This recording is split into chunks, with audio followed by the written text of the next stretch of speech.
Hey everybody, it's Neil. Check out what I have here. I have some safety shoes. We're gonna check these out. Let's see. Do not wear in water or humid environment for a long time. Okay. Let's see. So these these actually don't look so bad for safety shoes. Okay, let's put this over here. I guess I have a 41.5 size, and this is what it looks like here. So when it's a safety shoe, it's got the toe has the metal toe, steel toe shoes. That's what they call them. I'm gonna try it on without any socks on, just because I don't have any socks on right now. I'll aim it down so you can see what I'm doing. Ignore the toenail polish. I went and got a pedicure. So let's put this on.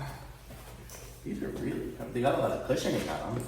Okay, so without tying them up or anything like that, here, let me guys down a little bit more. Sorry, my house is kind of under construction, but this is it here. They got a lot of padding in there. It's got a lot of space in the top here for my toes, so if you have wide toes, it'd be good for you there. The length is good. It's got padding everywhere, which is good. So I could be wearing these things all day long.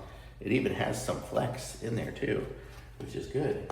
But it's got the hard toes, so you can just be jamming on that. Nothing's gonna happen to your toe. So these are good. Works. They look decent. Let's see what the tread looks like at the bottom here. Tread looks good. So for me, you can see I'm actually in.